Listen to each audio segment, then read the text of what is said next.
ప్రభు నామానికి స్తోత్రాలు గురించి మీ అందరికీ వందనాలు. అయ్యగారు వాక్యం కోసం ప్రార్థన చేశాం కాబట్టి వాక్యం అయ్యారు. ఈరోజు మన వాక్య అంశం ఏంటంటే దేవుడు ఆ శిలువలో కార్చిన ఆ రక్తం, యేసు రక్తము, ఆ పంచ గాయముల గురించి మనం ఈ రోజులో వాక్యంలో మనం ధ్యానిద్దాం. ఈరోజు మనము పంచ గాయములు అంటే ఏంటండి? 5 గాయాలి అని అర్థం. ఈ 5 గాయాలంటే మనకి తెలిసింది ఏంటి చెప్పండి? 5 గాయాలంటే ఎక్కడెక్కడ ఆయన గాయపరచబడ్డాడు? చేతులకి, కాలికి, తలకి, పక్కకి. కానీ అది కాదు పంచ గాయములు అంటే. అది మనకు అందరూ తెలుస్తుంది. కుడి చేతికి, ఎడమ చేతికి, కాలికి, మన ముళ్ళ కిరీటము, పక్కలు.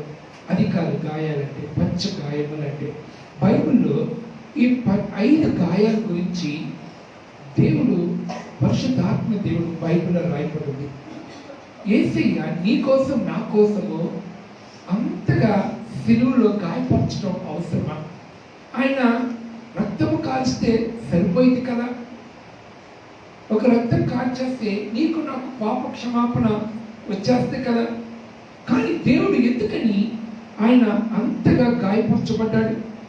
ఆయన ఎందుకు అంతగా సిలువలో నలకొట్టబడటానికి ఎందుకు తండ్రి దేవుడు యేసుని అనుమతించాడు? చూద్దాం. యెషయా గ్రంథం 53:5 వాక్యం మనం చూద్దాం. మొదటి గాయం ఏంటో చూద్దాం. యెషయా గ్రంథం 53:5.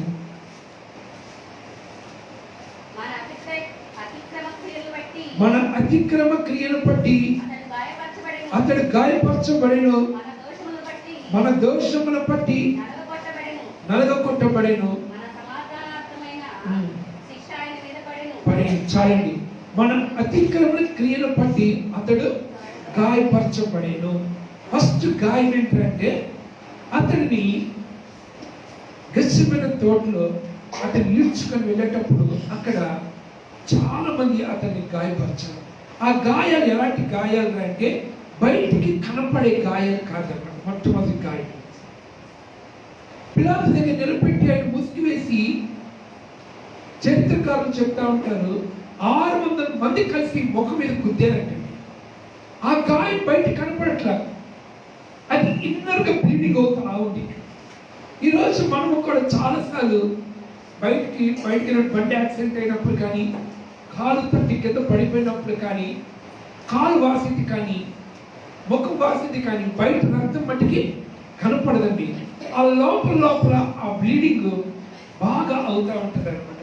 బయట బాగానే ఉన్నారు. ఫస్ట్ గాయం ఏంటంటే యేసుని మన అతిక్రమణ క్రియలు పట్టి అతడు నలగొట్టబడెను అని ఉందన్నమాట. ముఖం మీద గుద్దారు. ఇది లోపల దెబ్బలు అనమాట. నీ కోసం, నా కోసం ఆయన మొట్టమొదటి గాయం ఏంటంటే ఆయన భయంకరంగా గాయపరచబడ్డాడండి. అంత గాయాలు అవసరమా? అంతగా 600 మంది కలిసి ఆయన ముఖం మీద గుర్తించుకోవటం అవసరమా?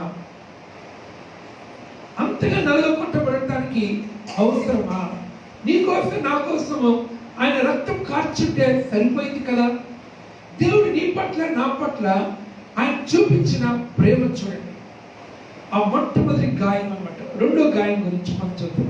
మత్తయి సువార్త 27:26 వాక్యం మనం చదువుతాం. మత్తయి సువార్త 27:26.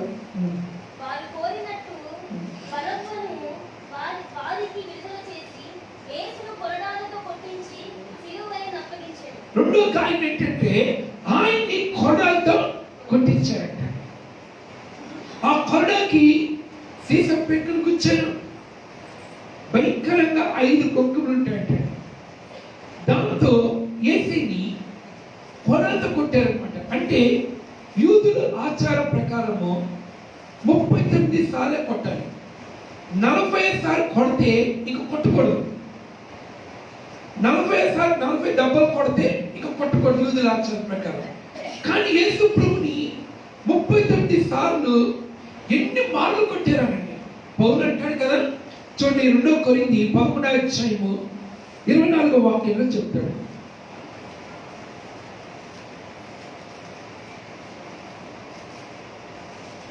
అధ్యాయం 24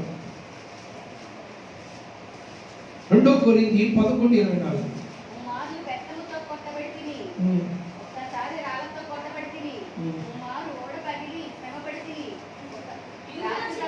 యూదుల చేత 5 మార్లు ఒక్కటి తక్కువ 40 దెబ్బలు తిన్నాడంటండి. 5 మార్లు అంటే 39 సార్లు 5 టైమ్స్ అన్నమాట. పౌలు కొడ దెబ్బలతో కొట్టించుకున్నాడు.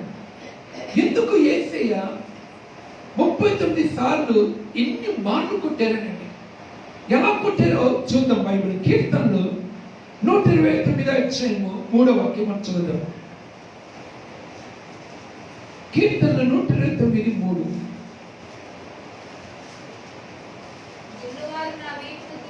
దున్నువారు నా వీపు మీద దున్నిరి. చాలండి. ఎలా దున్నారంటండి?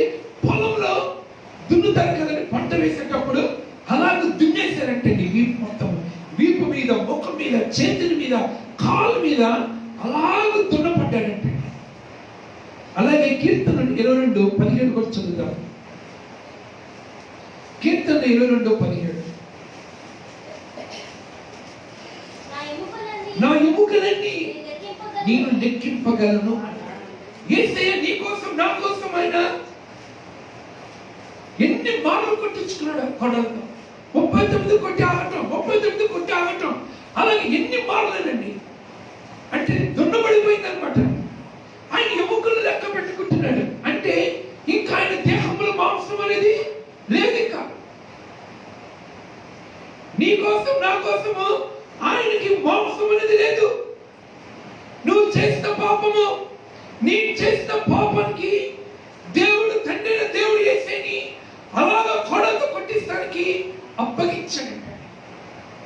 సింపుల్ గా ఈరోజు చూడండి, చాలా మంది అన్యులు ఒక గొర్రెని తీసుకెళ్లి బలి అర్పిస్తారు, మేకని తీసుకెళ్లి బలి అర్పిస్తారు. రక్తం కాచి చాలాకి వాళ్ళకి క్షమాపణ దొరికిపోయింది, వాళ్ళకి విడుదల వచ్చిందని అనుకుంటారు.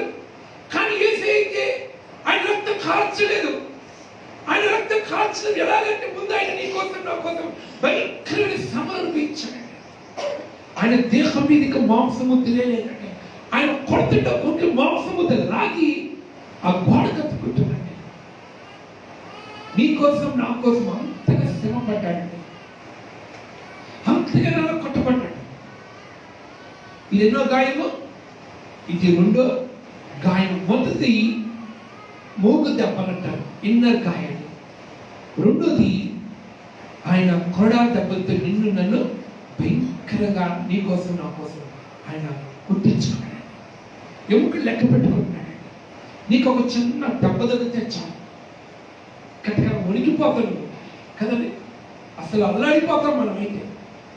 నిన్న నా కాలు స్లిప్ అయ్యి ఒక గోడ మీద పడ్డానండి. ఒక చిన్న కనపడట్లేదు. ఆ చిన్న గాయానికే నేను అసలు ఇవాళ దాకా కూడా మంట దూతుంది. ఒక చిన్నది అయితే తోలు వేసింది అంతేనండి. సరే సరే సరే సరే అలా ఆడుతుంది. కానీ యేసయ్యకైతే ఎలాగ గాయపడ్డాడు? ఈ దేహంలో ఇంకా ఏం మాంసం లేదని చూసుకొని ఎముకలు లెక్క పెట్టుకొచ్చాడు. అంతగా నలకొట్టబడ్డాడు. మరి నీ దేహాలు ప్రభు కోసం అలా నడకట్టబడుతున్నాయా? దేవుని కోసం ఒక నింద పడగలుగుతున్నావా? మూగ దెబ్బలంటే ఒక నిందలో పడగలుగుతున్నావా? ఆయనకి లాగా అలాగే నీ దేహము నలిపోగలుగుతుందా ప్రభు కోసం? ఈ రోజున సేవ, భక్తి అంటే ఎలాగైపోయింది అంటే సుఖంగా వెళ్తుందంటే ఏసీ కారు, చక్కటి వెహికల్, చెమట పట్టట్లా, చెమట పట్టకుండా సెంటు రాగానే ఏసీ హోటల్, మనకి మంచిగా అయిపోగానే మంచి చికెన్ పొలప్ప ప్రేయర్ అయిపోగానే అసలు మనం చేస్తున్న ఈ సేవకే, ఈ భక్తికి అబ్బో ఎంతో అలసిపోయినంత ఫీలింగ్ మనకి. యేసు ప్రభులా కష్టపడుతున్నంత ఫీలింగ్ ఇచ్చేస్తాం మనం. ఆయన నీ కోసం, నా కోసం అంతగా గాయపరచబడ్డాడు. 3వ గాయం చూద్దాం. మత్తయి సువార్త 26వ అధ్యాయము 29వ వాక్యం మనం చదువుతాం. నా తండ్రి తండ్రి రాజ్యములో మీతో కూడా నేను ద్రాక్షారసము రొట్టెదిగా త్రాగు దినము వరకు ఇకను దాని త్రాగునని మీతో చెప్పుచున్నానని. 26, 29, 27, 29 చదువు సార్.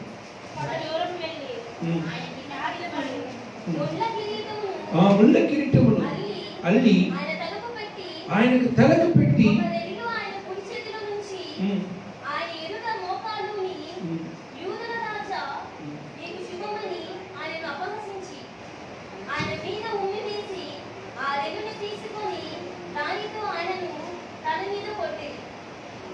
ఆయన ముళ్ళ కిరీటం. మూడో గాయం ఏంటంటే ముళ్ళ కిరీటము. ఈ ముళ్ళ కిరీటం అంటే 53 ముళ్ళు ఉంటాయంటండి. అవి ఎలాంటివి ఉంటుందంటే ఒక తేలు కొడితే ఎంతగా మనకి విషం ఎక్కిందో ఆ ముళ్ళన్నీ విషపు ముళ్ళు అంటండి.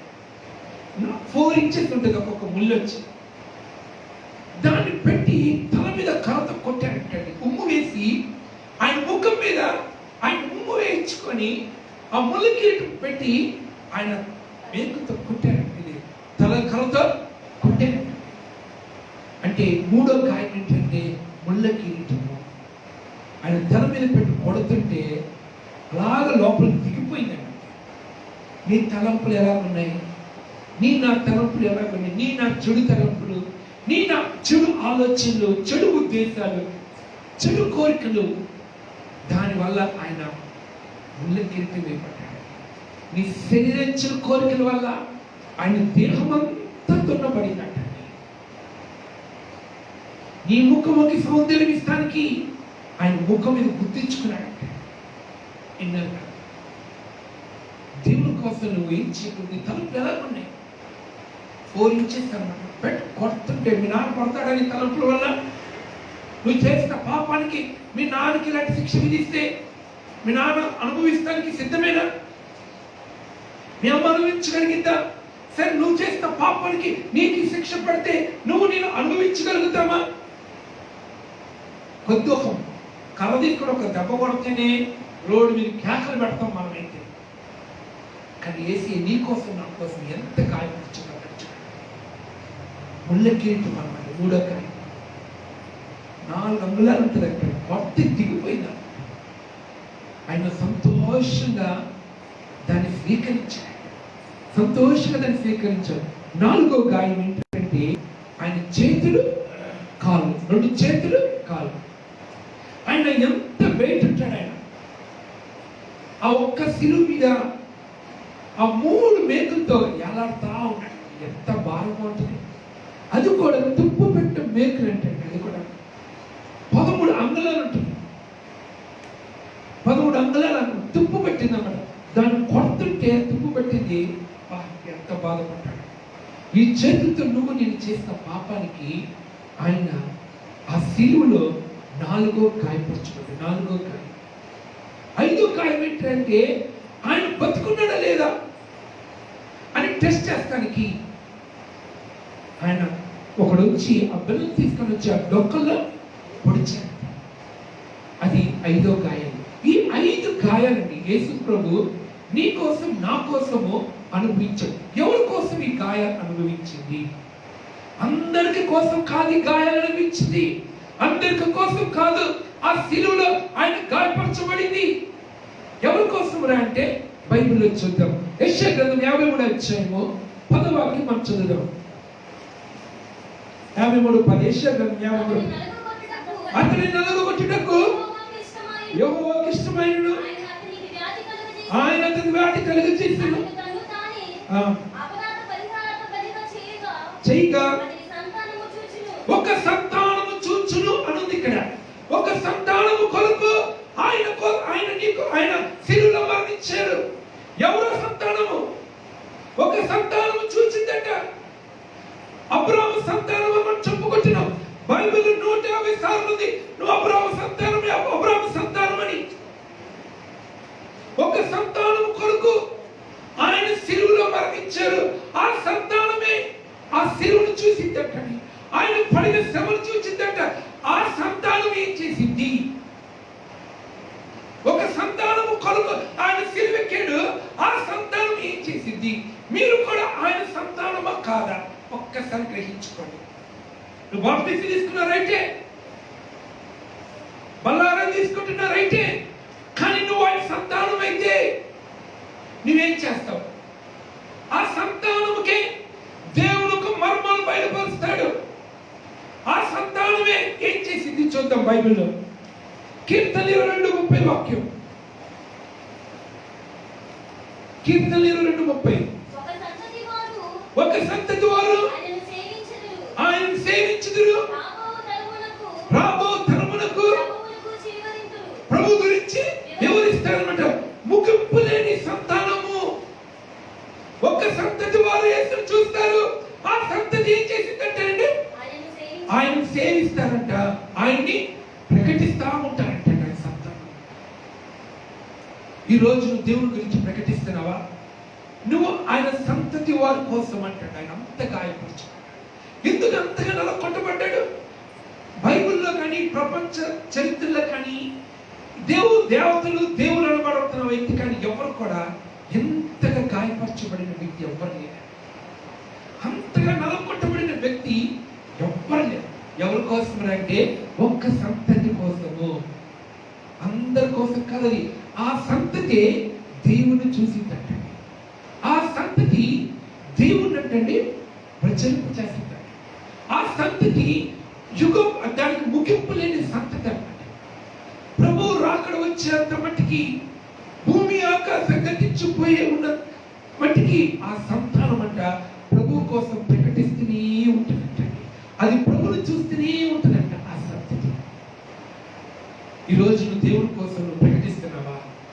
దేవుని పరిచయం చేస్తున్నావా? నేను యేసు ప్రభు బిడ్డనండి, యేసు ప్రభు నా కోసం మరణించాడండి అని చెప్తున్నావు. మరి నువ్వు ఆ సంతతి అయితే, నిజంగా నువ్వు ఆ సంతతి అయితే, ఈరోజు తల్లిదండ్రులు అంటారే, నువ్వు నా పోలికి వస్తే, నువ్వు నా బిడ్డవైతే ఇలా తిని పడుకోరా, నాకులాగా కష్టపడతావు, నాకులాగా చదువుతావు, నాకులాగా జీవిస్తావు, నీకులాగా లేంట్రా అని అంటా ఉంటాం మనం తల్లిదండ్రులుగా. తల్లిదండ్రులే మేము ఈ వయసులో ఉన్నప్పుడు బాగా ప్రార్థన చేసిన, బైబిల్ చదివాం, మంచి ఉద్యోగాలు, మంచి చదువు, దేవుని కోసం నువ్వేంటనుకున్నావు? అసలు నువ్వు పుట్టిన బిడ్డవేనా అని మనం ఎలా ఉంటాం మన బిడ్డని? అలాగే యేసు ప్రభు సంతానం ఎలా ఉంటుందంటే ఆయనని ప్రకటిస్తుంది, ఆయన ప్రచురింపజేస్తా ఉంటుంది. 4 పూట్ల తింట్లో కూర్చోదు సంతానము. ఉపవాసాలతో, కన్నీటితో అనేక ఆత్మని ప్రభు కోసం సిద్ధపరిచే సంతానం అంటే. ఇంకా సంతానం ఎలా ఉంటుందో చూద్దామండి. ప్రకటన 22:4 వాక్యం.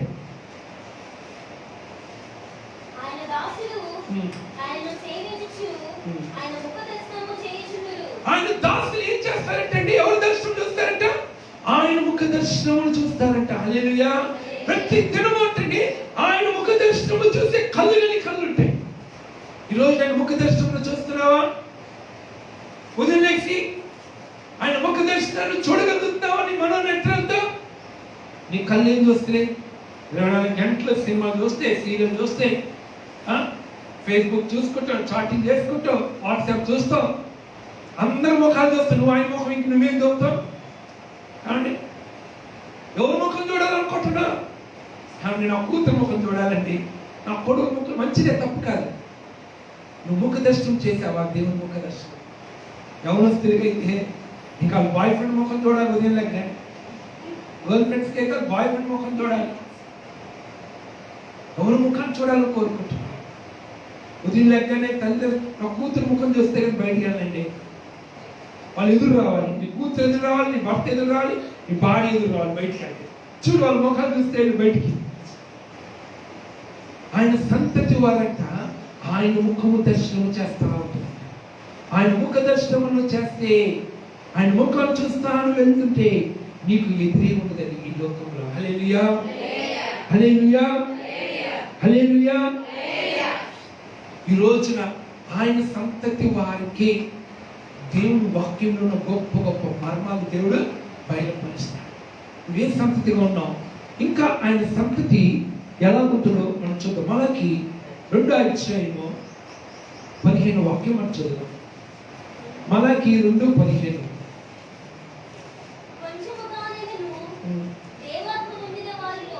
దేవాత్మ నొందిన వారిలో ఎవరు ఇలాగ చేయలేరు. చాలా దైవాత్మను నొందిన వారు. రెండోసారి ఆయన సంతతి ఎలాగుంటుందంటే దేవుని ఆత్మతో నింపబడిన వారు, దేవ ఆత్మ కలిగిన వారు. దైవ ఆత్మ నీలో ఉంటే, దేవుని ఆత్మ నీలో పనిచేస్తే ఆయన సంతతి వారు దైవ ఆత్మతో నింపబడి ఉంటారంట. ప్రతి దినము నువ్వు దైవ ఆత్మతో నింపబడి ఉన్నావా, దేవుని ఆత్మతో నింపబడి ఉన్నావా మనం చూద్దాం. దైవాత్మతో నింపబడితే అది ఆ సంతానం ఏం చేసిందో మనం చూద్దాం. యాకోబు 1:27 వాక్యం చదువుతాం. 1:27 యాకోబు.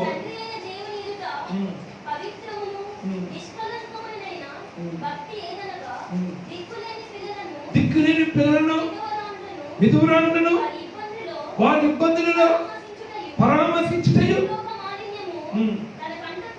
ఈ లోకంలో పాపములు అంటకుండా తను తను కాపాడుకుంటేని. ఆ సంతతి ఎలా ఉంటుంది అంటే, నువ్వు దేవుని ఆత్మతో నింపబడి నడుస్తున్నప్పుడు ఆ సంతతి ఏం చేసింది అంటే విధురాలను పరామర్శిస్తుంది. దిక్కులేని పిల్లల్ని, ఎవరికైనా కష్టంగా బాధలో ఉన్నప్పుడు వాళ్ళని పరామర్శించి వాళ్ళకి సహాయం చేస్తూ ఉంటుంది. అలాగే చేస్తా ఇహలోక పాప మాలిన్యము, ఏ పాపము వాళ్ళని అంటుకోకుండా దేవుని కోసము నిలబడే సంతతి. ఈ రోజున మీరు ఇక్కడ ఉన్నారని సంఘం ఉన్నారు. మీ సంఘంలో ఎవరికైనా రోగం ఉన్నప్పుడు, ఎవరికైనా కష్టం ఉన్నప్పుడు, ఎవరికైనా బాధ ఉన్నప్పుడు, మీ సంఘంలో ఎవరైనా మరణించినప్పుడు, ఎవరైనా రోగంలో హాస్పిటల్లో ఉన్నప్పుడు వెళ్ళి పరామర్శిస్తున్నారా? వెళ్ళి ఫోన్ చేసి వాళ్ళని దర్శిస్తున్నారా? ఫోన్ ద్వారా వాళ్ళకి అంటే డబ్బులు కష్టమైతే వాళ్ళకి సహాయం చేసి మీరు అడుగుతున్నారా? ఎలా ఉన్నారని అడుగుతున్నారా? ఈరోజు మీకు సేవకులు దేవుడు ఇచ్చాడు. ఈ సేవకులు ఎలాగున్నారు?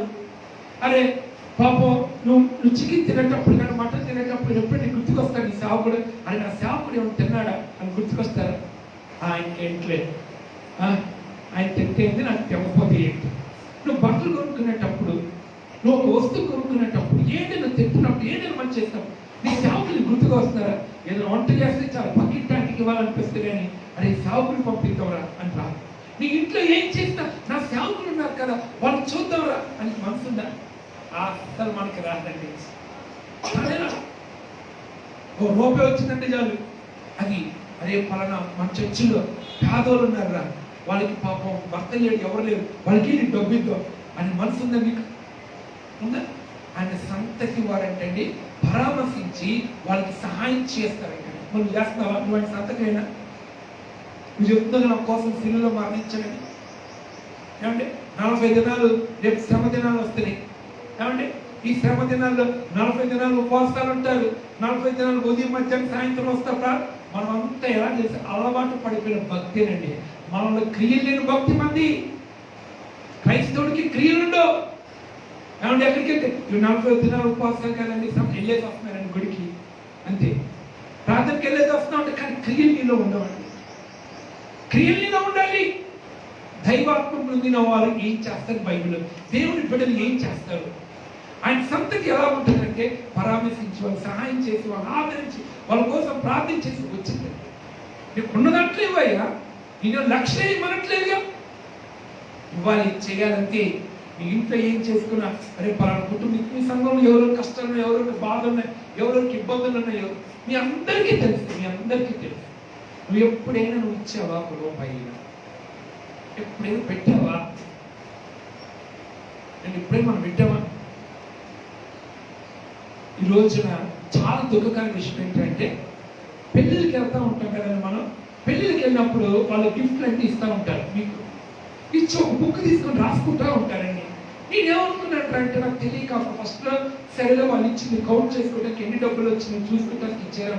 అది కాదంటండి, నువ్వు ఎంత ఇచ్చావో చూసి రేపు మీ ఫంక్షన్కి వాళ్ళు ఏం పెట్టారు అది ఇస్తాను, దానికోసం రాసుకుంటారు. అంటే నువ్వు ఇచ్చింది మళ్ళీ తిరిగి ఇచ్చేస్తున్నారు. ఇంక నీకేంటంటే బ్లెస్సింగ్, ఇంక నీకేంటి బ్లెస్సింగ్? ఎవరికి ఇవ్వనంటే దేవుడు నీకు తెలుసు ఎవరికి ఇవ్వాలి అని నీకు తెలుసు. వీళ్ళు బంగారం పెడతలేవు, నాకు బంగారం పెడతారని నీకు తెలుసు. వాళ్ళకే ఇస్తాను బంగారం. భోజనానికి వెళ్తున్నాం, 100 రూపాయలు చదివించుకుంటే ఎట్టగా బాగుంటుంది కదా. 4,000 మనం బయట నుంచి తెచ్చుకుని 100, 400 కూడా 500 ఇద్దాంలే. అది నేనంటే అది మన క్రైస్తవులు గుర్తండి. అందుకని ఈ రోజున క్రైస్తవులు ఆస్వాదించబడలేకపోతే ఎవరికి ఇవ్వమంటున్నాడండి దేవుడు? ఎవరు సహాయం చేయమంటున్నాడు?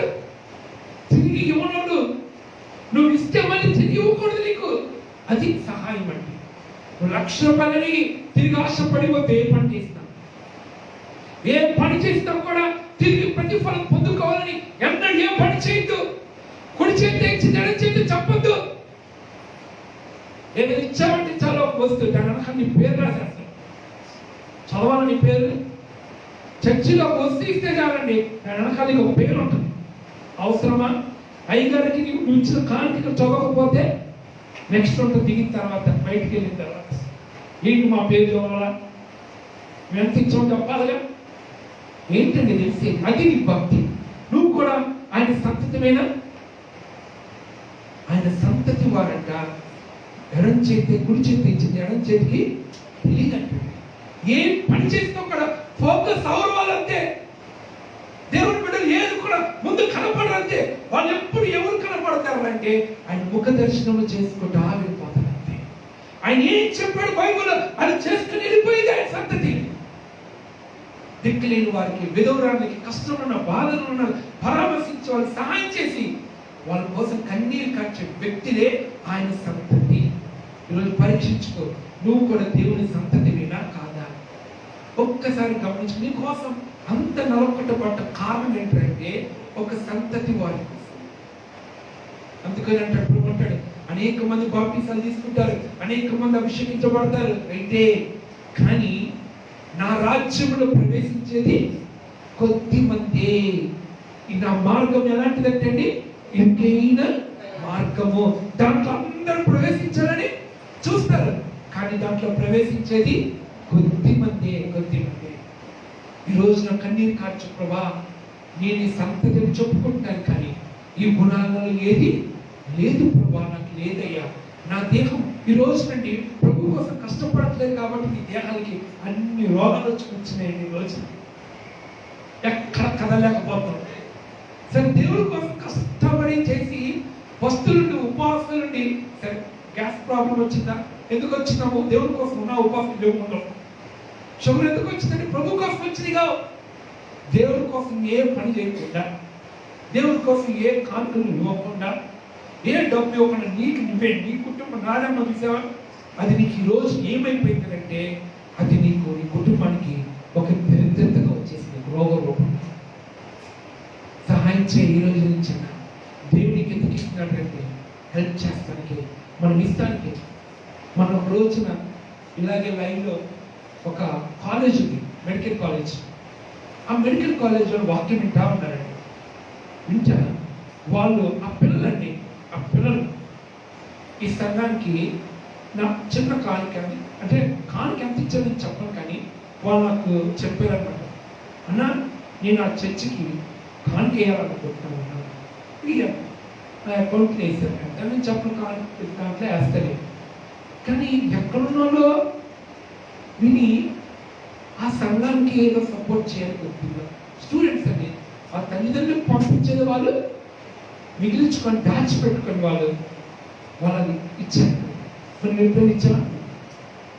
ఎప్పుడైనా నీ బిడ్డలకి అలా ప్రేరేపించావా? అరే ఈరోజు ఆదివారం గుడికి వెళ్తున్నాం రా, చిన్న డబ్బులు ఏనుకుంటున్నా, ₹10 ఇస్తాను నీ కొడుకి.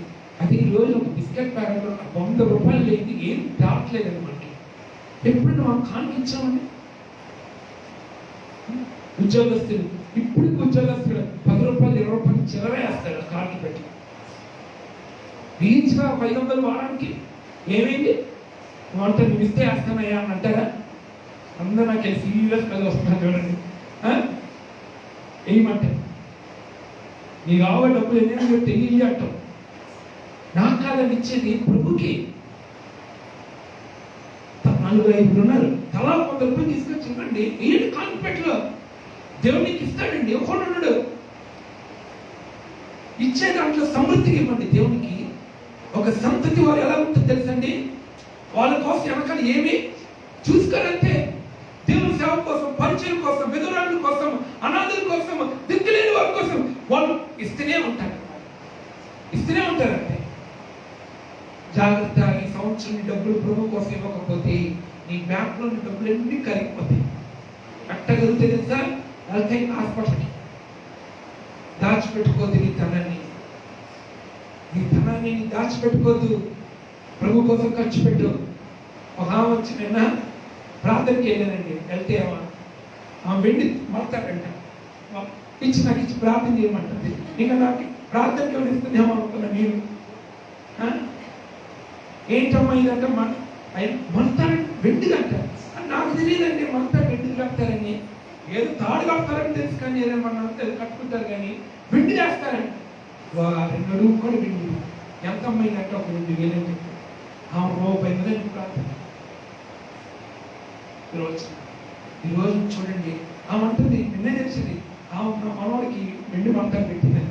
అందుకని మళ్ళీ పెట్టాలి తిరిగి ప్రార్థన చేయమని. నేనైతే చేయనన్నానండి. అదేంటండి వెండి బంగారాలు పెట్టుకోకూడదని బైబిల్లో అని చెప్పి. నేను ఎక్కడి నుంచి చేస్తాను దానికి ప్రార్థన? నేను చేయనని చెప్పి మా వాటిలో నేను చెప్పాను. బైబిల్లో చెప్తుంది వెండి బంగారాలు పెట్టుకోకూడదని. దాన్ని నేను ప్రార్థన చేయను. ప్రభుకి ఇచ్చేసే, ప్రభు సేవకి ఖర్చు పెట్టే దేవుని సంతతి ఎలా ఉంటుంది తెలుసండి? ధరించుకోరు, ఇవ్వటమే. ఆయన సేవకి, ఆయన పరిచయం, ఆయన సంఘానికి ఇవ్వటమే.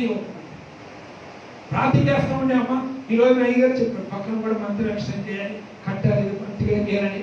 నేను సంవత్సరాల నుంచి వస్తాను, అది చెబుతూనే ఉన్నారు. మీరు కూడా ప్రార్థన చేస్తూనే ఉన్నారు. కానీ మీకు మనకి ఇచ్చే మనసు వస్తుందా? ఇచ్చేదానికి వస్తుందండి? సరే, 4 రోజులు చేతులు ఇవ్వచ్చు కదా, ఇవ్వగలుగుతామా? అమ్మో అయ్యా నువ్వేం బాబు వాక్యం చెప్పుకొని ఎందుకోగా మా దగ్గర నుంచి లాగాలని చూస్తున్నావు అనుకుంటున్నావా? దేవుడికి ఇచ్చామనుకోనండి డబ్బులు ఇస్తాడు. నువ్వు ఇవ్వలేదు అనుకోనండి పెద్ద పెద్ద ఆస్పత్రులు, ఈ కాస్కలు ఇది ఏం జరిగేదండి? లిటరల్గా చూస్తున్నా. నువ్వు దేవుడికి ఖర్చు పెట్టి దేవుడికి ఇచ్చింది ఏది కూడా నువ్వు నష్టపోవు. హల్లెలూయా, హల్లెలూయా. నువ్వు నష్టపోయేవా? నన్ను వచ్చాడు, నీకు నేను ఇస్తాను. నేను దేవుడికి 1,00,000 రూపాయలు ఇచ్చానయ్యా, నాకు దేవుడు ఇవ్వలేదయ్యా అని వచ్చి నన్ను అడిగి నేను ఇస్తాను నీకు. ప్రభుకి అది నీకు ఇవ్వకపోతే నన్ను వచ్చాడు, నీకు నేను ఇస్తే ఎందుకు చెప్పండి? నేను ఇచ్చి దాన్ని అనుభవిస్తున్నాను కాబట్టి ఎంత ధైర్యంగా చెప్పగలుగుతున్నాను. హల్లెలూయా, హల్లెలూయా. ఆయన సంతతి ఎలా ఉంటుందంటే ఆదుకునే సంతతి అంటారు. 3వది ఆయన సంతతి ఎలా? రోమపత్రిక 2వ అధ్యాయము 13వ వాక్యం మనం చదువుదాం. రోమపత్రిక 2వ అధ్యాయము 13వ వాక్యం.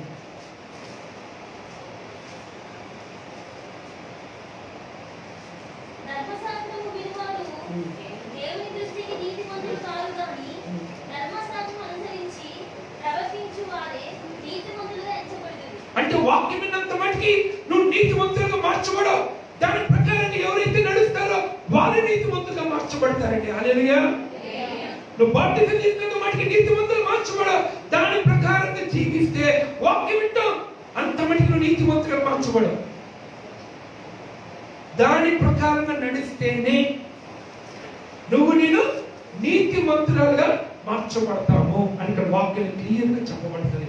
అంటే పాపము లేని సంతానం అనేది ఎక్కడ ఎతికినా కూడా పాపం ఉండదు. వాళ్ళ ఏ పాపం ఉండదు. ఎందుకంటే వాళ్ళు వాక్యానికి లోబడి దాని ప్రకారంగా నడుచుకుంటున్న సంతానం. యేసేపు ఎల్లప్పుడూ వాక్యాన్ని అనుసరించాడు. అందుకనే పాపం తన దగ్గరికి ఎత్తుకుంటూ వచ్చిన పారిపోయాడు. మనమైతే యేసేపు దగ్గరికి పాపం ఎత్తుకుంటూ వచ్చింది. మనమైతే పాపం కోసం మనం పరిగెడుతున్నాం. ఈ రోజు పాపం చేయాలని మనం పరిగెడుతున్నాం ఈ రోజు. కానీ యేసేపు దగ్గరికి పాపమే వచ్చిందండి. నాతో పాపం చేయంటుంది యేసేపుని. దేవుడు నన్ను చూస్తున్నాడు అని వాక్యానికి సమర్పించుకున్నాడు. యేసేపు తన ప్రాణాత్మ దేహాన్ని పరిపూర్ణంగా దేవునికి సమర్పించుకొని పరిగెడుతున్నాడు వాక్యానికి భయపడి. అది దేవుని సంతతి. ఆ సంతతి కోసమే ఆయన 5 గాయాలు నలుకొట్టబడ్డాడు. నీ కోసం, నా కోసం ఎందుకు అంతగా నలుకొట్టబడ్డాడు అంటే ఒక్కటే, ఇదిగో ఆయన సంతతి అలా ఉండాలని. ఆ సంతతి దేవుని కోసం యుగ సమాప్తి వరకు ప్రకటిస్తూనే ఉంటుంది. ముఖ దర్శనం చూసే సంతతి, మర్మాలు బయలుపరిచే సంతతి. ఈరోజు నువ్వు ఆయన సంతతి వినా, మానదమైన సంతతిగా నువ్వు అబ్రాహాము కుమారుగా చెప్పుకుంటున్నావు, అబ్రాహాము కుమార్తెను చెప్పుకుంటున్నావు. మీకోసం నా కోసం అంత భయంకరంగా గాయపరచబడ్డాడు. పాపమే లేదు అంటే ఆయన 49-39 దెబ్బలు ఎన్ని తిరుగుతాడండి? మొఖం మీద, బాడీ మీద, ఈ మేకాల కాలుకి ఎముకలే కనపడతాడు. మాంసం అనేది ఎక్కడ లేదు, ఎక్కడ లేదు. ఎముక లెక్క పెట్టుకోవచ్చు. అలాగా కొట్టబడ్డాడు. ఎందుకంటే ఒక సంతతి కొరకు. ఆ సంతతికి దేవుడు నమ్మాడు. ఆ సంతతి నువ్వు నేనే. ఆ సంతతిని దేవుడు నమ్మాడు. ఇదిగో ఇలా ఉంటుంది నా సంతతి దేవుడు చెప్తున్నాడు. ఆ సంతతికి ఈ గుణగుణాలు దేవుడు ఇస్తానికి ఆయన అంతగా కొట్టబడ్డాడు. నువ్వు నిలబడలో పరిశుద్ధతలో, నువ్వు నిలబడలో వాక్యానుసారంగా, నువ్వు నిలబడలో. కానీ ఆయన ముందుగా నిలబట్టబడ్డ కారణం ఏంటంటే అవన్నీ నిన్న పెట్టుకుంటాడికే. అందరి కోసం కాదు, అందరికి కోసం కాదు, ఒక సంతతి కొరకు. నేను ఆ సంతతి అని దేవుడు వాక్యంలో మనకు బయలుపరుస్తున్నాడు. 4వది లూకాసు వార్త 24:49 వాక్యం మనం చదువుకోండి.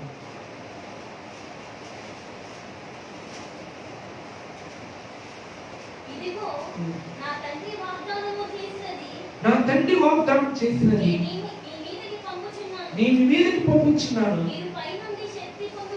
పైనుండి శక్తిని పొందు వరకు.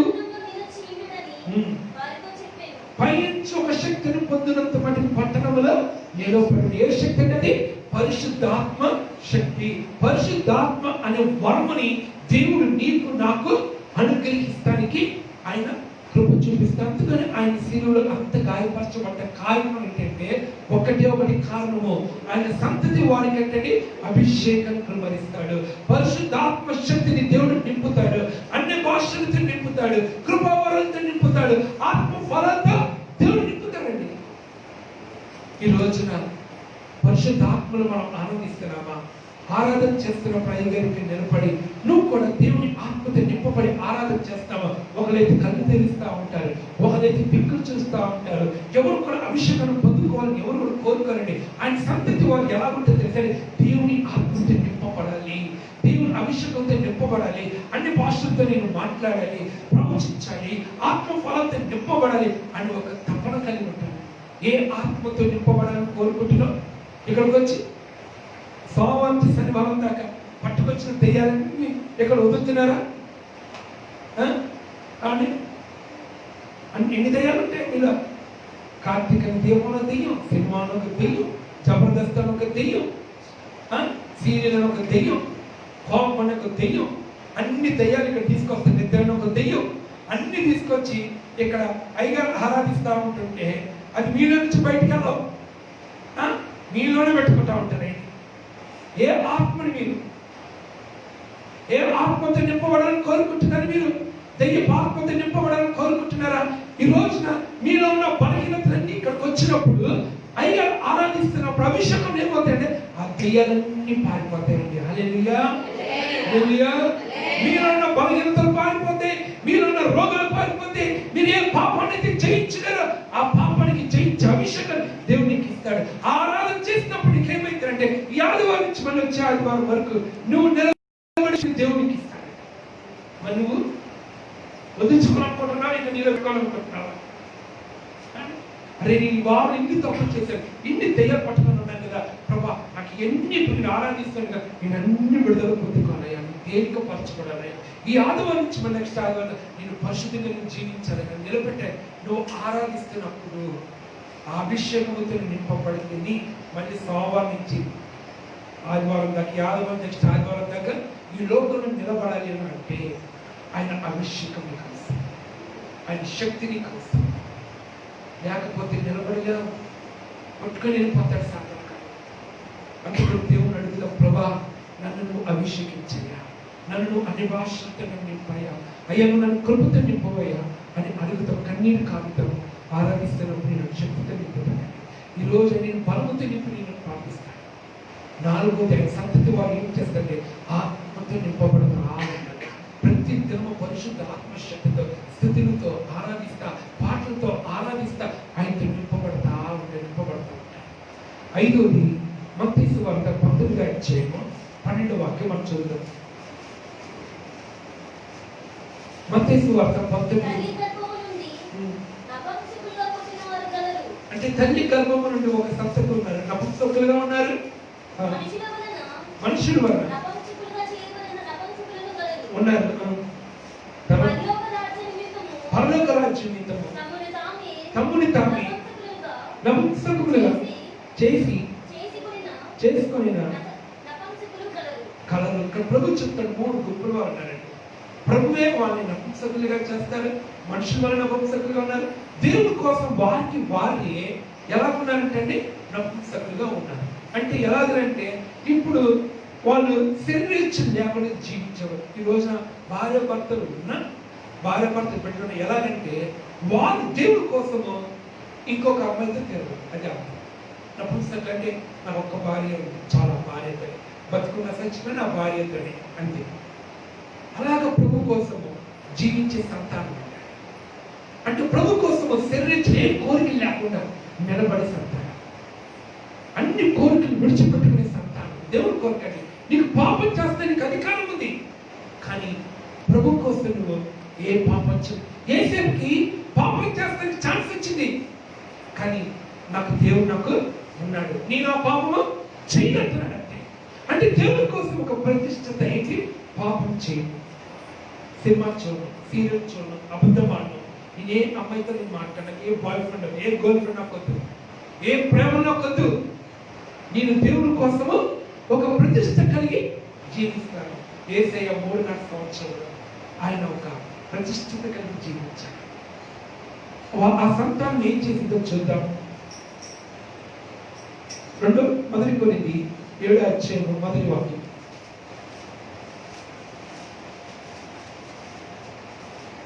Korinthీ 7:1.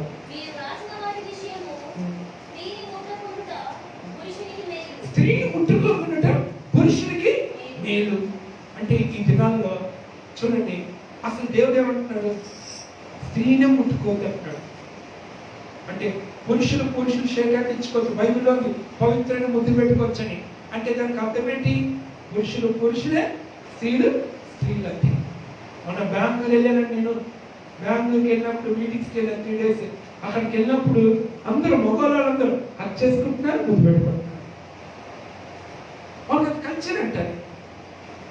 షేక్ హ్యాండ్ ఇచ్చుకుంటున్నారు, హక్ చేసి నేను మొగలికొకరికే షేక్ హ్యాండ్ ఆడని బట్టి అమ్మ వందనాలు అమ్మ అని చెప్పి, అప్పుడు నేను ఆ సంఘం నేను వాకి చెప్పాలొద్దా? చెప్పాను, నేను అది చెప్పాను అంతే. వీలైతే వీలేదు. కల్చర్ ఏంటంటే ఎక్కడి నుంచి వచ్చిన కల్చర్? నువ్వు పెట్టుకున్న కల్చర్. బైబిల్ ఎప్పుడు కూడా కల్చర్ లేదు. ఎంత మారుతున్నా కూడా, ఎన్ని జనరేషన్స్ మారుతున్నా కూడా బైబిల్ వాక్యం మారట్లేదు. ఆయన ఏం చెప్పాడు అదే ఉంది ఇక్కడ, అంతే. ఈ కల్చర్ను తప్పకూడదు. లోకంలో జరుగుతున్న కల్చర్ చూసి ఫాస్ట్ జనరేషన్ మారుతుంది, మనం కూడా అప్డేట్ అవ్వాలంట. ఏంటి అప్డేట్? ఏది? ఫోన్లో అప్డేట్ చేస్తున్నట్టు నీ జీవితం అప్డేట్ అయిందనుకో, అప్డేట్ అవుతాడు లోకంలోకి. అప్డేట్ ఏంటంటే అనుకుంటున్నా, నరకానికి వెళ్ళేదానికే అప్డేట్ అవ్వకూడదు. బైబిల్ ఏముందో అంతే, అది ఒక్కటే. ఫోన్లో ప్రతి వాటి 3 నెలలకి 6 నెలలకి అడిగింది అప్డేట్ చేసి బైబిల్ అడుగుతుంది అప్డేట్ చేసుకోమని. అడగట్ల, ఒక్కటే ఇచ్చింది బైబిల్, ఒక్కటే చేసేసింది, ఇన్స్టాల్ చేసి ఇచ్చేసాడు దేవుడు. ఇంతే. దీనికి ఒక అప్డేట్ లేదు బైబిల్కి. ఎవరెవరో కల్చర్ చూసుకొని చర్చిలో ఏంటి? ఆ పొట్టి సొక్కాలు ఏంటి, ఆ పొట్టి జీన్స్ ఏంటి, అసలు లిప్టిక్ ఏంటి, అసలు క్రీమ్ ఏంటి. ఆ బెంగళూరు కల్చర్ చూస్తేనే అమ్మో ఏం తిట్టకుండా అనిపించింది. మనోని రహస్యంగా చేస్తారులే, పెళ్ళినప్పుడు పట్టుకోవచ్చు మిమ్మల్ని, మనం చర్చిలో పట్టుకోలేము, కానీ పెళ్ళికి వెళ్ళేటప్పుడు ఫంక్షన్కి వెళ్ళినప్పుడు పాస్టర్ గారు రాకపోతే అక్కడ అసలు మనల్ని పట్టుకెళ్ళాను. వీలా కాదు, గుంటూరు పట్టణం అట్ట ఉంటారు, మనల్ని అట్ట కొడతారు. నాకు ప్రభు చెప్తున్నాడు, స్త్రీని ముట్టుకోవద్దు. అంటే ఈ కరోనా రావటం వల్ల అసలు ముట్టుకున్నారండి, ఎప్పుడు కూడా ముట్టుకోకూడదు దేవుడు ఆపాడు. కానీ ఆపిన మళ్ళీ ఎవరు మాట్లాడే చూసాడు దేవుడు, అస్సలు మాత్రం మళ్ళీ మామూలే, మళ్ళీ యథాస్థితికి వచ్చేసారు అంతే. ముట్టుకోవద్దు ఎవరు కూడా, ఏ స్త్రీ టచ్ చేయదు. పురుషుడు షేక్ హ్యాండ్స్ ఇవ్వద్దు. వందనాలంటే వందనాలు అంతే, ఏ హక్ చేసుకోవాల్సిన అవసరం ఏమో కల. ఏమక్కర్లా, ఆ కల్చరే వద్దు మనకి. బైబిల్ కరెక్ట్గా చెప్తుందంటే వద్దు. ఎలాగ ఆయన సంతతి వారంట ప్రభు కోసం ఒక ప్రతిష్ఠితలో బతికిందంట. వస్త్రంలో ప్రతిష్ఠిత, ప్రార్థనలో ఒక ప్రతిష్ఠిత, బైబిల్ చదివే విషయంలో ఒక ప్రతిష్ఠిత. నా పుస్తకులు గారికి ఏం తెలుసా, ప్రభు కోసం వారికి వారే ఒక టైం పెట్టుకుంటారు. దేవుడు ఇచ్చినప్పుడు ప్రభా నీ కోసం ఈ 5 నుంచి 7 దాకా ఇస్తాడు, 3 గంటల నుంచి 4 దాకా ఈ టైంలో బైబిల్ చదువుతాడు, ఈ టైంలో ప్రార్థన చేసుకుంటాడు, ఈ టైంలో ఇలా ఉంటాడని చెప్తాం కదా. దేవుడికి ఇప్పుడు చెప్పామా? బాయ్ ఫ్రెండ్స్కి అయితే చెప్తాం, చుట్టాలకి అయితే చెప్తాం, ఏ టైంలో కలుస్తాం, ఫ్రెండ్స్కి అయితే చెప్తాం, ఏ టైంలో మీట్ అవుతాం. దేవుడితో మీట్ అయ్యేదానికి ఎప్పుడైనా నీకు నువ్వు పెట్టుకున్నావు? ఎప్పుడైనా నేను ఈ టైం ప్రభుత్వం మీట్ అవ్వాలి, ఈ రోజు ఈ టైంలో నేను ప్రభుత్వం ఉండాలి అని ఎప్పుడైనా పెట్టుకున్నామండి? ఆయన సంతతి వారంటారు ప్రభు కోసము ఒక టైం ఏర్పాటు చేశారు. బైబిల్ చదివే విషయంలో, ప్రార్థన చేసుకునే విషయంలో, పరిశుద్ధ విషయంలో, అన్ని విషయంలో ఒక ప్రతిష్టత కలిగి వారికి వారే సినిమా చూడకూడదు, సీరియల్ చూడకూడదు, పాపం చేయకూడదు, ఎవరు చెప్పరు. వారికి వారే దేవుడి కోసము ఒక తీర్మానం చేసుకొని డిసెంబర్ 31వ తారీఖున ఒక్కరోజు మన తీర్మానాలు అంతే. ఈరోజు డేట్ అంతా 23 నెలాఖరులో, ఈ నెలలో ఆఖరి ఆదివారం. ఆయన సంతతి వారంట అలాగ జీవిస్తారంట. ఆఖరిగా 1 పేతురు 2:24 వాక్యం మనం చదువుదాం. ఆయన సంతతి వారు ఇంకా ఎలా ఉంటారో చదువుదాం.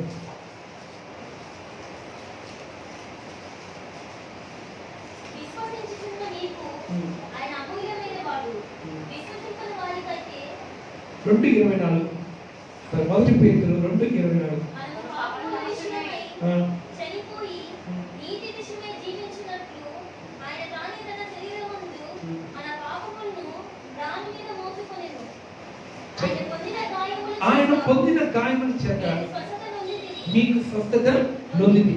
ఆయన సంతతి వారి కొరకు ఆ గాయపడిన హస్తము పనిచేసింది. అందరి మీద పనిచేయదు దేవుడు. అందరికి రోగాలు తగ్గవు, అందరికి రోగాలు తగ్గవు. ఒక సంతతి వారి కొరకే ఆయన పడిన గాయం, ఆయన పొందిన దెబ్బల ద్వారా స్వస్థత కలిగింది. నువ్వు ఆయన సంతతిలోకి రాకపోతే నీకున్న రోగములకి స్వస్థత లేదు, నీకు వస్తున్న ఈ భయంకర వ్యాధులు, శ్రమలు, కష్ట నీకు స్వస్థత లేదు. అప్పుల నుంచి విడుదల పొందుకోలేవు, ఆర్థిక ఇబ్బందుల నుంచి విడుదల పొందుకోలేవు, రోగం నుంచి విడుదల పొందుకోలేవు, నీ బిడ్డలు మంచి ఉద్యోగాలు చూడలేవు, మంచి సంబంధాలు చూడలేవు. నీ వల్ల కాదు. ఆయన సంతతి వారి కొరకు ఆయన ప్రాణం మీద వాడాడు. ఎందుకంటే ఇదిగో రోగం వచ్చిందా, నా బిడ్డని స్వస్థపరుస్తూ ఆయన పొందిన గాయముల ద్వారా వాళ్ళకి స్వస్థత. అంటే ఆయన సంతతి వారికి ఆ గాయపడిన హస్తము ఉపయోగపడింది, అందరికీ ఉపయోగపడదు. దేవుడు నీకు నాకు ఇచ్చిన గొప్ప బహుమానం అంటే మనకి ఎన్ని రోగాలు పెట్టుకొని సాధారణ ఎన్ని చేసుకొని అవన్నీ మన మీద నిలబడదు. ఎందుకంటే ఆయన సంతతి కొరకంటే దేవుడు ఆయన పొందిన గాయం ద్వారా మనకి స్వస్థత.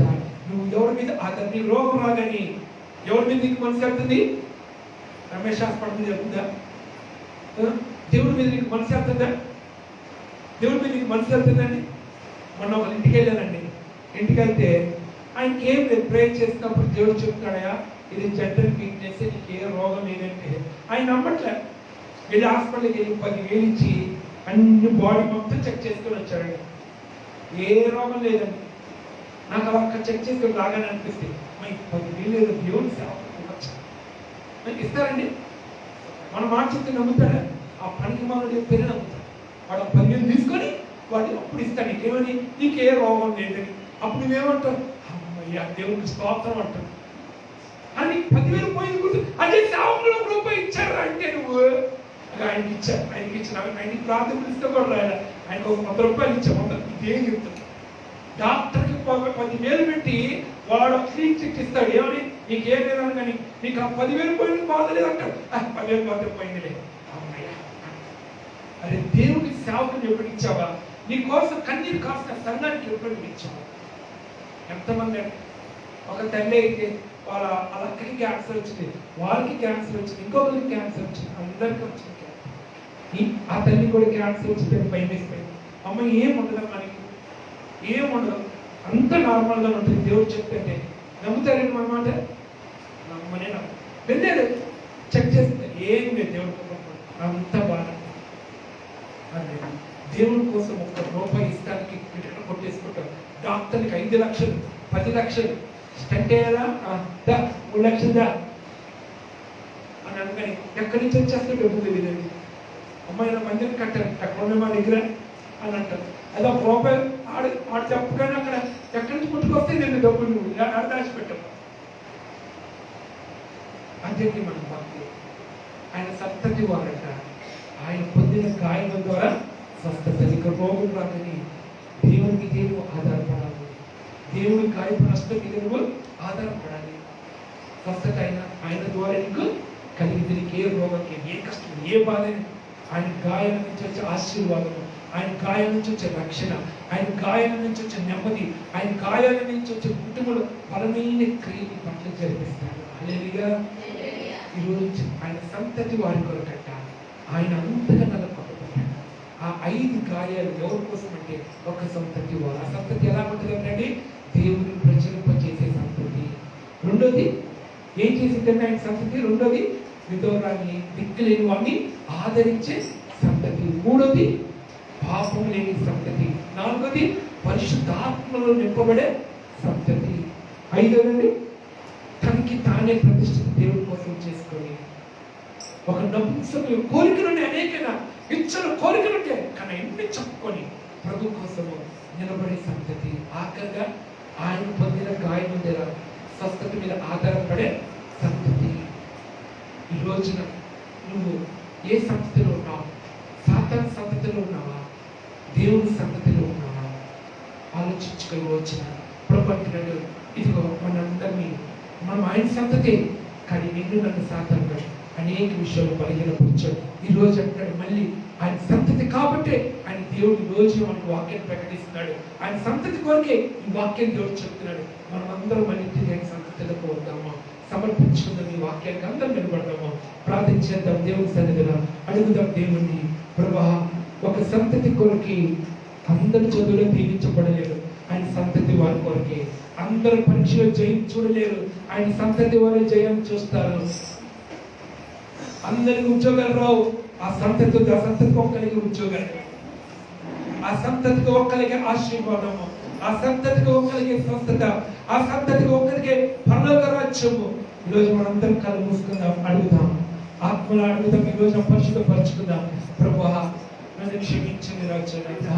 ప్రభువా, అయ్యా నేను ముఖం మీద గుప్పినప్పుడు బయటికి రక్తం కనపడలేదు. అయ్యా ఇంటర్నల్గా బ్లీడింగ్ అయింది. నువ్వు నలగొట్టబడ్డావు ప్రభా. నేను మొట్టమొదటిగా రక్షణ మా కోసం నువ్వు నలగొట్టబడ్డావు ప్రభా. బయటికి కనపడని గాయంతో మూగ గాయంతో రక్షణ నువ్వు నలగొట్టబడ్డావు ప్రభా. నీకు మమ్మల్ని క్షమించాడు ప్రభా, మమ్మల్ని క్షమించాడు. ఏసయ్య మా పాప దోషం మమ్మల్ని క్షమించాడు ప్రభా. నేను చిన్న గాయం తగ్గుతూ నేను నలిగిపోతున్నాను. మమ్మల్ని క్షమించండి ప్రభా. కోడలతో పిల్లలు ప్రభా, నేను ఎముకలు లెక్క పెట్టుకున్నాను. మాంసం లేదు నేను నీ కాలికి నీ చేతనికి ప్రభా. నేను మా కోసం ఒక సంతతి వారి కోసం కొట్టబడ్డాను. అయ్యా విషపు మునులతోనైనా ఎవరు కొట్టబడ్డావు?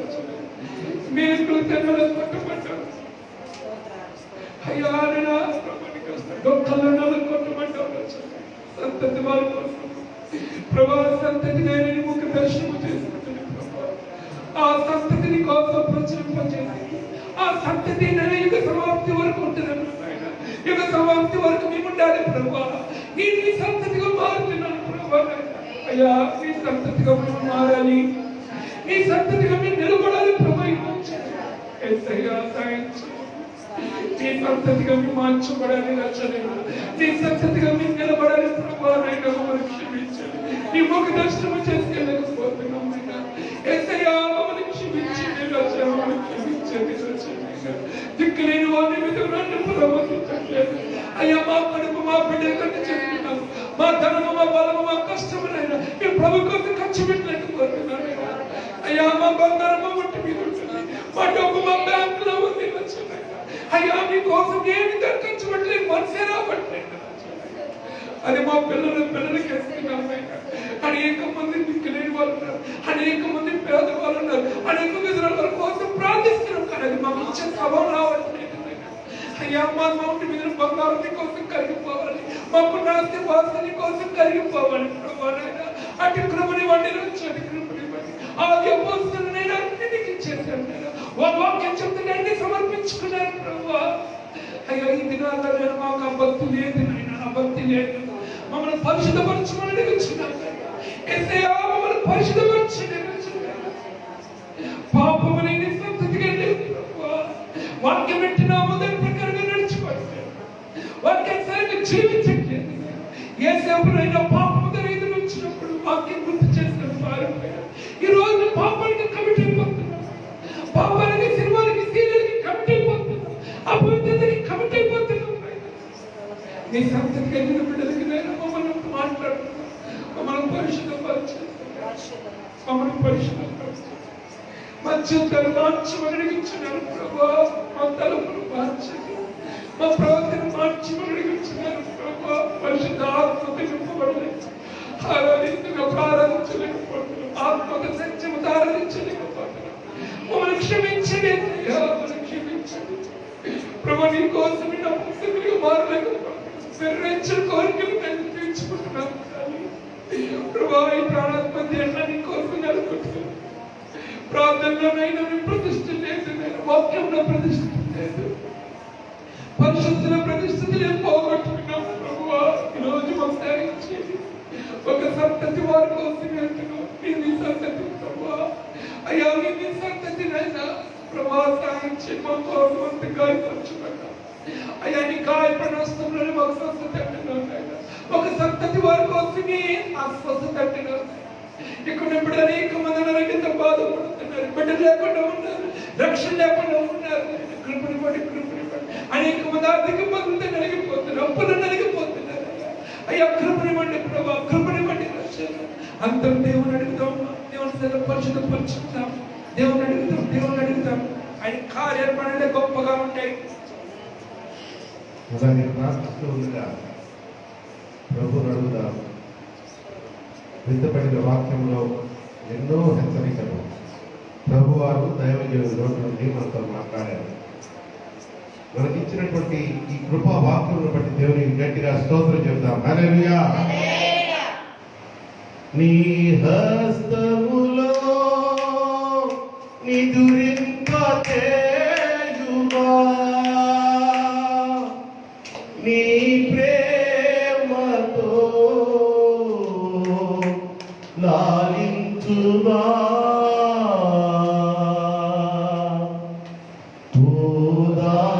ఓదార్చుము కృపపొందగా నీ కృపలో మా ప్రభువా. నా వేదనలో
మీ దాసుని కేవలం మూలవలే మాత్రమే వినియోగించుకున్నారు. ఆయన నోటి నుంచి వెలువడిన ప్రతి మాట అది మీరు మాతో మాట్లాడిన మాటే. ఇదిగో ఈ సమయంలో ఈ మాటలు వినని మీ కుమార్తెను కుమార్తెను వాటిలోని సత్యాలను వాటిలోని మర్మాలను గ్రహించుకొని తెచ్చుకొనక మెచ్చుకుంటూ నా తండ్రి ఆ విధంగా నీకు ఇష్టమైన బిడ్డలుగా ముందుకు సాగిపోవటకు నీ కృప చూపించమని కోరుకుంటూ యేసు నామంలో నా ప్రభువా నా దేవా ఈ దైవ వాక్యాన్ని వింటున్నటువంటి ఈ దైవజనుడిని వారి కుటుంబాన్ని వారి పరిచయం కూడా దీవించి ఆశీర్వదించు. నేను బ్రతుకులాడి వేడుకుంటున్నాను నా పరమ తండ్రి. కూర్చున్నాము. దేవుడు అనేకమైనటువంటి హెచ్చరికలు. మరి ఇది ఒక రకంగా అంత్యకాలాలని చెప్పాలి. ఎందుకంటే ఇంత రిపీటెడ్గా కొన్ని విషయాల గురించి ప్రభు మనతో మాట్లాడుతూ వస్తున్నారు. రాజశేఖర్ పాలయ్య గారు ప్రతిసారి ఆయన వచ్చిన సందర్భంలో సంఘంలో ఉన్నటువంటి ఆ యొక్క లోటుపాటు, సంఘంలో ఉన్న బిడ్డల యొక్క ఆ దినచర్య, భక్తి విశ్వాసంలో మీరు వెనుకబడిపోతున్నటువంటి విషయాల గురించే ఆయన చెప్తున్నారని మీరు అనుకోవద్దు. ప్రభు ఆయనతో మాట్లాడారు. ప్రభు ఆయన చూపించి దర్శనం ద్వారా ఆ వాక్యాన్ని మనకి అందిస్తున్నారు. కనుక ప్రియ సంగమా, వీలైనంత వరకు ఆయన ఇష్టలుగా బ్రతకడానికి మనం ప్రయత్నం చేద్దాం. మనం ప్రయత్నం చేస్తే ప్రభు ముందుకు నడిపిస్తారు. అసలు ప్రయత్నమే లేకుండా మా వల్ల కాదులే అనుకుని ఇంట్లో కూర్చుంటే కుదురుద్దా? చూడండి, బెంగళూరు పట్టణంలో గురించి ఒక మాట చెప్పారు కదా, అక్కడ చాలా విచ్చలబెడతారు. ఏంటంటారు, ఏంటండి, ఏం కల్చర్ అది, ఏం కల్చర్ అది, ఎలా అది హక్ చేసుకోవాలి. ఆ తర్వాత పవిత్రమైన ముందు పెట్టుకోవాలి. నేను విషయం చెప్పేదా, దేవునికి స్తోత్రం. దానికి బ్యాంకులోనే వెళ్ళాల్సిన అవసరం లేదు. మన సంఘంలో 15 సంవత్సరాల క్రితం ఈ కల్చర్ తీసుకొచ్చారు ఒక దైవజనుడు. అదే కల్చర్. నేనప్పుడు కనీసం సంఘ పెద్దలు కూడా కాదు, ఒక విశ్వాసం ఒక శుక్రవారం రోజు ప్రార్థనకి ఎందుకు వచ్చాను. నాతో పాటు మన అయ్యగారు ఉంటారు కదా, ప్రసాద్ గారు. ప్రార్థన అయిపోయింది. శుక్రవారం అప్పుడు ఓన్లీ స్త్రీలకి ఏదో ప్రత్యేక ఉపవాస కూడిక అన్నారు, పురుషులు కూడా రావచ్చున్నారు. నేను అయ్యగారు వచ్చాను, ప్రసాద్ గారు, నేను. ప్రార్థన అయిపోయింది. అప్పుడు దాకా మాకు తెలిసినటువంటి మన సంఘ స్త్రీలలో ఒక ఆమె వచ్చి అన్నా అని వాటేసుకోపోతా ఉంది. అదమ్మా, ఏంటమ్మా, పాస్టర్ గారు చెప్పారు, అయిపోయిన తర్వాత ప్రార్థన అందరం ప్రేమగా మనం కౌగిలించుకొని ముద్దులు పెట్టుకోవాలంటే ఇది మన కల్చర్ కాదు, ఇదే అన్న, ఇది మన పద్ధతి కాదు కదరా, అదమ్మా అని చెప్పి అయిపోయింది.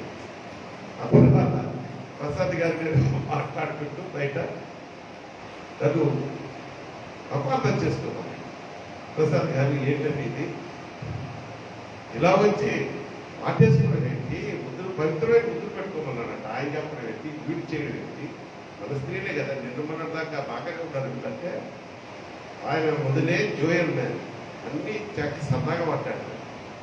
దాంట్లో సార్ మీరు ఆ మెయిన్ గేట్ కాయండి, నేను సైడ్ గేట్ కాస్తాను, వచ్చినట్టు మాటేసుకుంటాము, రాను ఎవరు అన్నాడు.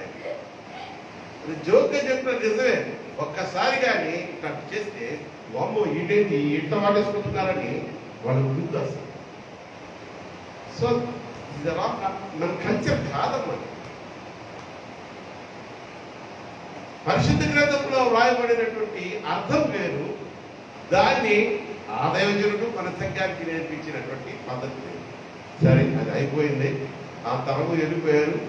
లేదు, నాకు అది జ్ఞాపకం వచ్చిందేగా చెప్తుంటే, అయ్యగారు మధ్యలో డిస్టర్బ్ చేయకూడదు కాబట్టి నేను లేక లేచి అప్పుడే చెప్తా ఉంటుంది. సార్ అయ్యగారు బ్యాంక్ దాకా అవసరం లేదు, మేము చాలా అప్డేటెడ్ లో ఉందేమో. ఒకప్పుడు 15 సంవత్సరాల క్రితం మా సంఘంలో ఒక మాస్టర్ గారు ఈ పద్ధతిని తెచ్చి ఎక్కడో అక్కడికి అవును అంటున్నారు, ఆగండి ఆపాల్సి వచ్చింది. కాబట్టి సంగమా, దేవుని బిడ్డలారా, దైవజనులు మా ద్వారా ఇలాంటి హెచ్చరికలు వస్తున్నాయంటే దేవుడు అటువంటి విషయాలను ఒప్పుకోవటం వల్ల ఆయన ఎంతో దుఃఖించి మనల్ని హెచ్చరిస్తున్నారు. అందుకే దేవునికి స్తోత్రం చెప్తాం. హల్లెలూయా. మంచిది, కృతజ్ఞత కానుకలు సమర్పించుకోవడానికి సిద్ధపడి వచ్చిన వారు ఎవరైనా ఉన్నట్లయితే దయచేసి త్వరగా రండి.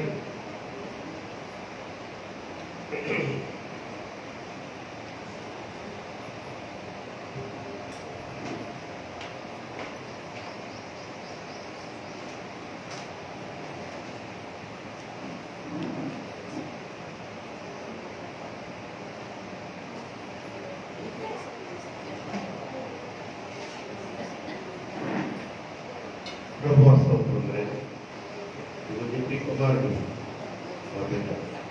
మన జీవితంలో మీరు చేసినటువంటి దానిని బట్టి, ఇచ్చినటువంటి కృపకరమైనటువంటి ఆ ఆదాయాన్ని బట్టి కృతజ్ఞతగా సమర్పించుకునే కారణాన్ని స్వీకరించడానికి ఎవరింతల ఆశీర్వాదము ప్రతిఫలించడానికి తన సంతానానికి తన కుటుంబానికి దయచేయాలి. ఏసునామములో ఈ ప్రార్థనలు సమర్పించి ప్రతిలాడి వేడుకొంటున్నాను నా ప్రభు తండ్రి. ఆమేన్. ఏ తెగులు సమీపించనీయగా, ఏ పీడైన తరితేనీయగా, ఏ తెగులు సమీపించనీయగా, ఏ పీడైన తరితేనీయగా, ఆపదలన్నీ తొలగే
ప్రాముఖ్యమైన ప్రకటన.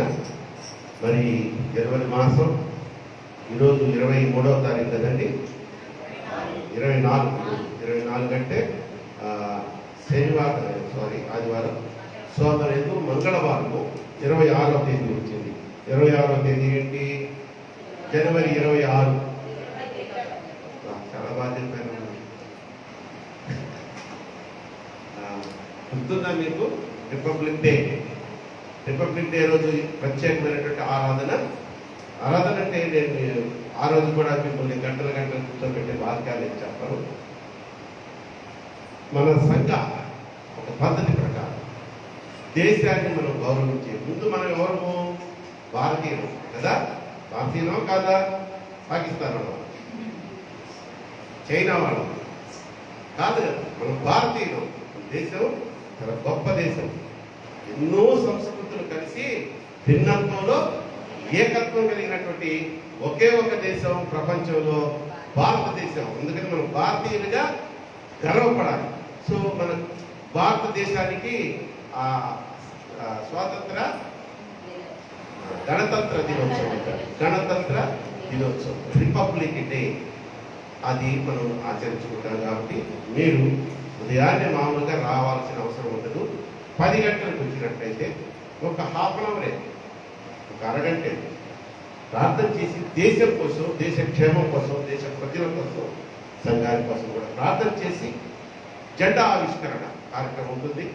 మన మధ్యలో మన ప్రెసిడెంట్ గారు, సెక్రటరీ గారు, ట్రెజరర్ గారు ఉండడమే కాకుండా ఈ సంవత్సరం, పోయిన సంవత్సరం వచ్చినట్లే ఒక రిటైర్డ్ మిలిటరీ ఆఫీసర్ గారు మన మధ్యలోకి రావడం జరిగింది విజయవాడ పట్టణానికి.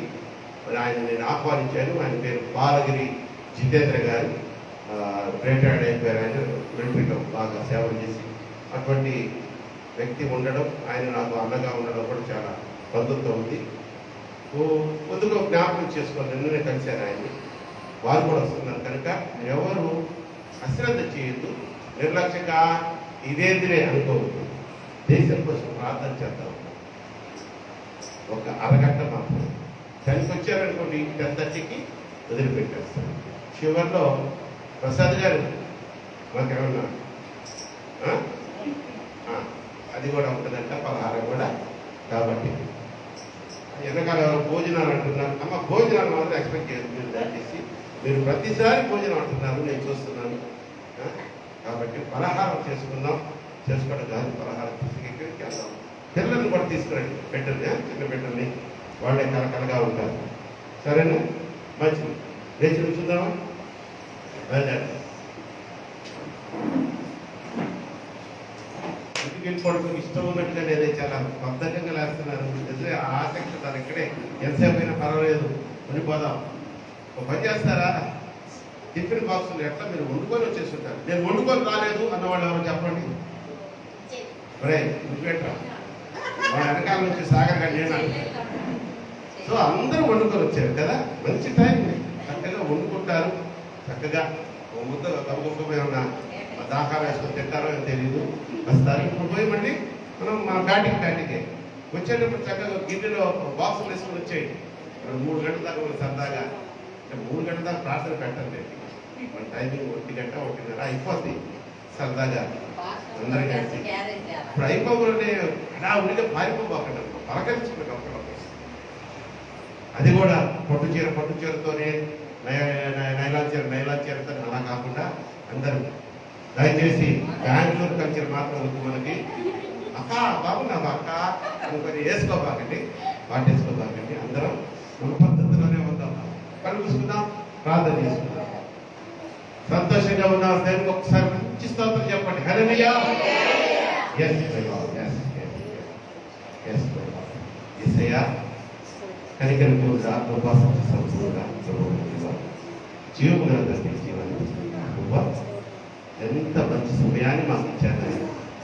ఈ సన్నిధిలో ఉంటే మాకు ఆనందం, సంతోషం. ఒకవేళ మీ బాధల్లో ఉన్నా కూడా నైనా ఈ సన్నిధిలో అడుగు పెడితే వాటిని అన్నిటినీ మేము మర్చిపోతాం తండ్రి. ఈ మంచి మాటలతో ఆదర్శపడతాం నాయన. ఒక ధైర్యం మాలో వస్తుంది నా తండ్రి. ఈరోజు మమ్మల్ని ధైర్యపరిచినందుకు స్తోత్రం, మమ్మల్ని హెచ్చరించినందుకు స్తోత్రం, మాలో లోపాలు చూపించినందుకు స్తోత్రం, వాటిని సరిదిద్దుకోగలిగినటువంటి మంచి మనసును మాకు ఇచ్చినందుకు స్తోత్రం. స్తోత్రం చెప్పండి కనుక. హల్లెలూయా.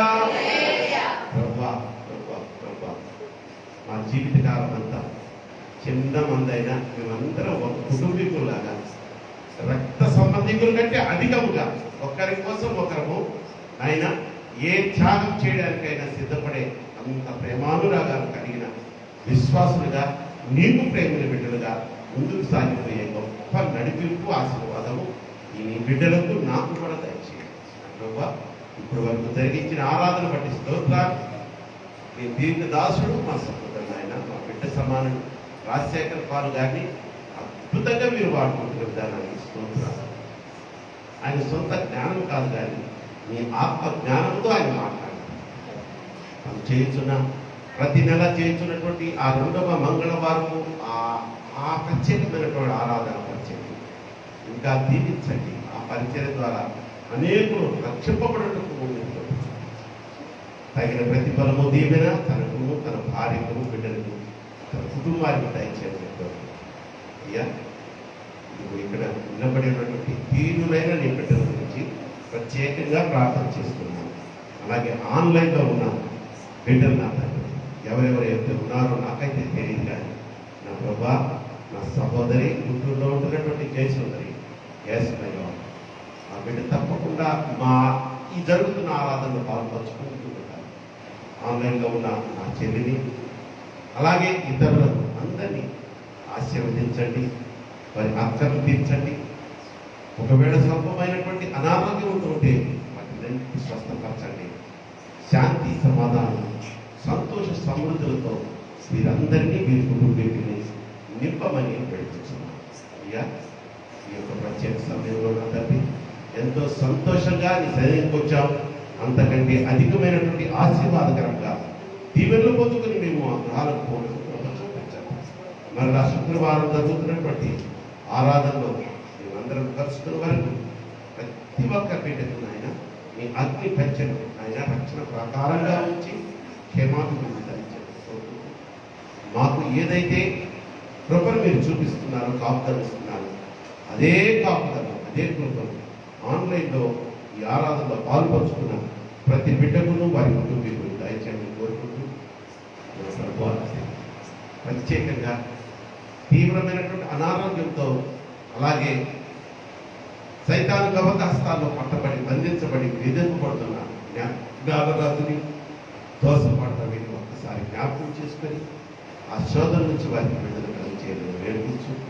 నా ప్రభు నా దేవ మంగళవారం ఉదయం 10 గంటలకు జరగబోతున్నటువంటి ఆ యొక్క జెండా వందన ఆ యొక్క ప్రత్యేక కార్యక్రమంలో దేశం కోసం మేమందరం కలిసి ప్రార్థించబోయే ఆ ప్రార్థన కార్యక్రమంలో ఆయన ఆశీర్వాదకరంగా మహిమకరంగా జరిగించాలని కోరుకుంటూ ఆ యొక్క ఆరాధనలో ప్రార్థనలో మేము కూడా పాల్పంచుకొని మీ కృప పొందుకోవాలన్న ఆసక్తిని ఇదిగో ఈ నీ ప్రియ కుమార్తెలకు కుమారుడు మీరే పుట్టించి ఆ ప్రేరణ కలుగజేసి సకాలంలో వచ్చి దేవుళ్ళు కొనుక్కోవటం వారిని మీరు నడిపించడం వేడుకొచ్చు.